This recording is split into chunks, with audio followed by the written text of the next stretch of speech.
Welcome to Measurably Better Learning, the podcast built for learning and development professionals. Whether you're an instructional designer, L&D professional, or corporate leader, get ready for insights and ideas that will transform your approach to learning, training, and development. So let's dive in.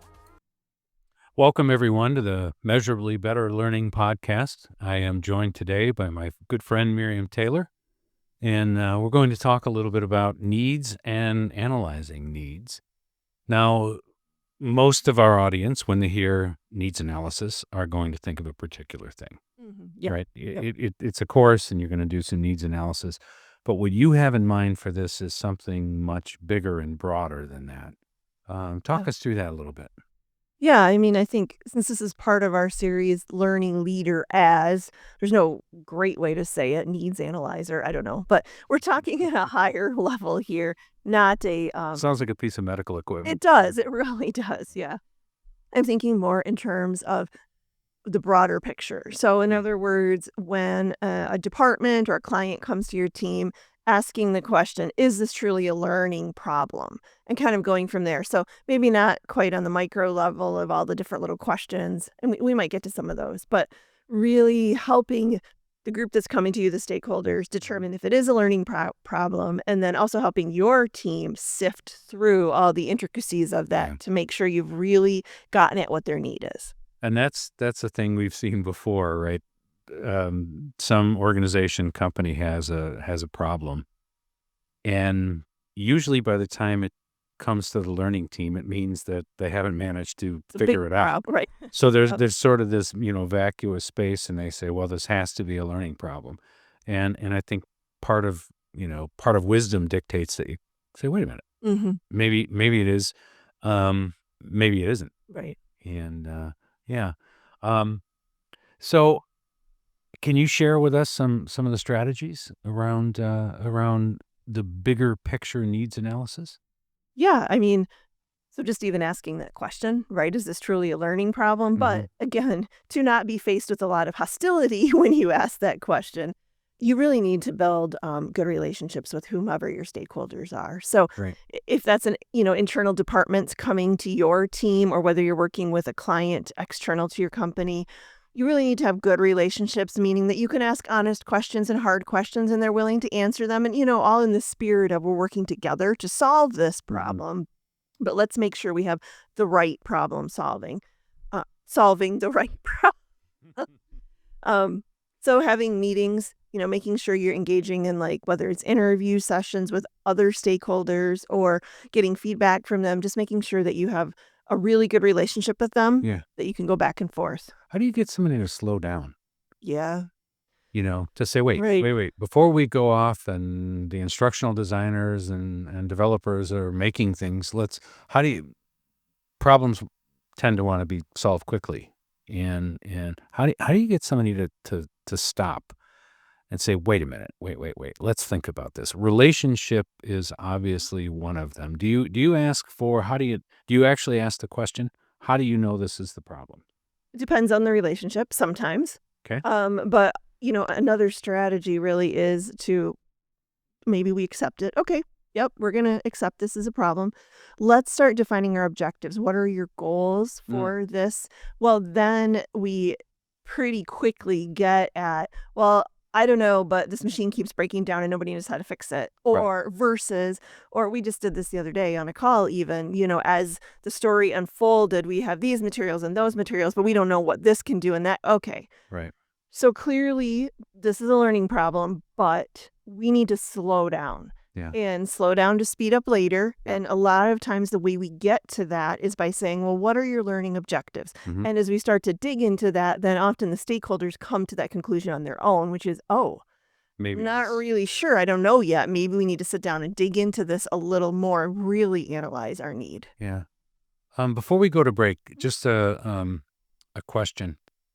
What are some examples of times where you've been approached as this is a learning problem and it was another problem? What are some examples of the other problem? Like, was it a cultural thing? Was it maintenance isn't being done? It's not, in other words, it's not training. You have the skills to do it. You know what to do. Can you think of any of those? Yeah. Some of them can still be solved by some kind of, learning or training, but often, so we ask, right, to somebody, what do you need to know, believe, or do?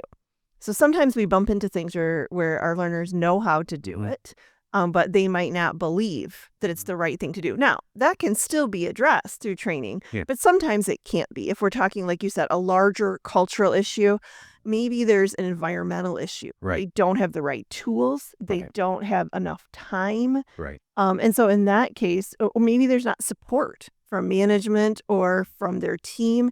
Those can't really be solved. Now, we can help them try to solve those in a Right. variety of ways, but rolling out a training program isn't going to solve it. No, having a bad manager Yep. or having the wrong equipment, Yep. those type of things. Absolutely. All right. When we come back, we're going to talk about some specifics that should be included in a learning assessment. So we'll be right back.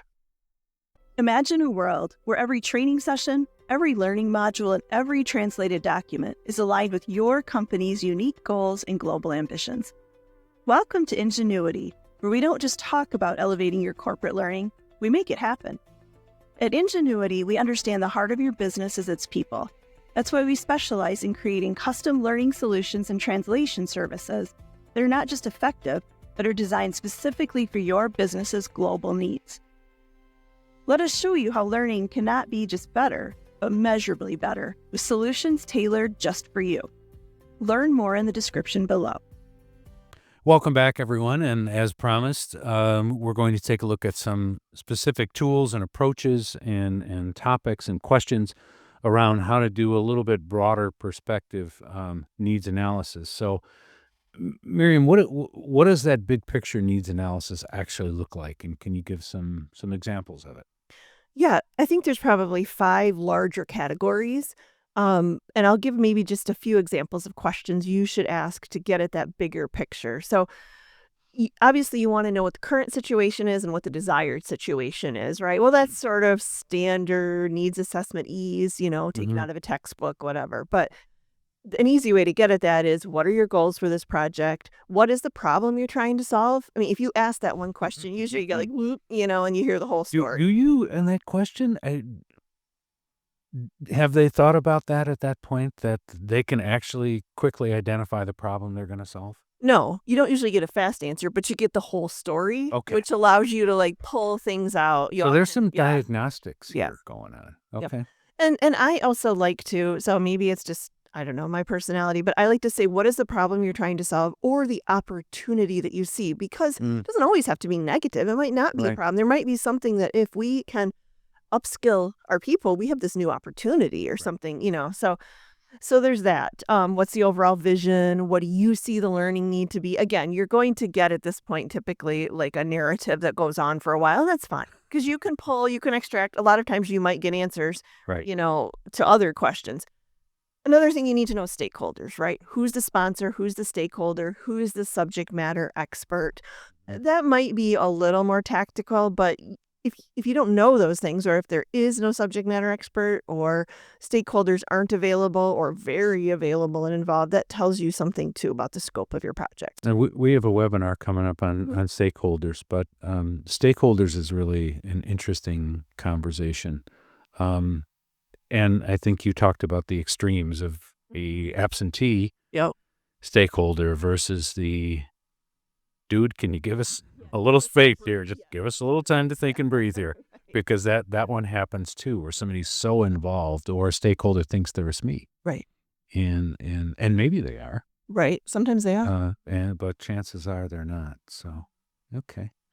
Yeah, and so another one I think that we tend to overlook is, what are our learners' characteristics? If you've been in a company a long time, you just sort of assume but there's a reason there's this new problem or opportunity. Right. It might not be related to the learner, but what are their characteristics? Do you have a learner persona? What are the common pain points you're trying to solve for the learner? What does it look like in the past to do learning? Those are good things, even if you think you know the answer, to just roll through again in your mind and talk with the stakeholders, talk with the project sponsor, and see what their vision is. And then, of course, you need to think about the content itself, right? Yeah. There's a world of difference between somebody coming to you and saying, we had this vague idea on a napkin versus we have this PowerPoint. We used to teach it in a class. Can you update it for us? And we already have a script written. Totally different story. Right. So. Right. But even there, you're still, even though they have a script written, I'm just now the kind of the medical thing of diagnostics, Yes. prescription, prognosis framework is kind of stuck in my head now. And I think the temptation is to go really quickly to the prescription. Yeah, wait a minute. Right. The diagnostic thing, and I would imagine with a busy set of stakeholders, right? Mm-hmm. I can't dive into this. Just try this. Right. Not a great needs analysis system. You used your expression before, and it's one of my favorites, just to slow down, to go fast, and to take time to think before you actually start doing, building, even planning. Slow down and stop. Right. Well, I mean, if you think of that last example I gave, the PowerPoint, and can you just narrate it and crank out an e-learning? Well, if I've already asked questions like, what are your learners' past experiences? Who are your learners? And I find out that there's somebody working on the floor, they don't have access to really get to e-learning, or they've taken, 16 hours of compliance training this month alone. Yeah. That's going to completely change my framework of how I think about what the solution might be. So Right. all those questions get at things that help you shape the right solution. Yeah. Other things we need to cover? No, I don't think so. I mean, I think obviously your job as learning leaders to help prioritize the need, what is the timeline, what is the budget, but those are things that obviously our listeners always do. And we're Right. trying to keep this at a little higher level, really getting at what the actual need is and how do we do that. Yeah. Mhm. Great. All right, my friend. Well, thank you, you sir. for sharing your expertise and thoughts, and we'll reconnect in our next episode. Sounds good. Thank you. Yeah. Before we wrap up the show, if you're looking to dive deeper, we've got tons of free downloads, L&D resources, and details about upcoming webinars that you won't want to miss. They're found in the episode description. Plus, if you ever want to chat with either one of us, now's your chance. You can find links in the episode description to connect directly with Miriam or me. We're here to answer your questions and to discuss all things learning and development. And speaking of questions, we love hearing from you. Whether it's a question or a comment or a topic you're curious about, or if you just want to join the conversation, drop us a comment on your favorite social media channel. Your input shapes our shows. Don't forget to subscribe to our podcast on your favorite platform. It's the best way to ensure you never miss out on our latest episode. We're excited to continue to transform learning into a measurable success with you. Until next time.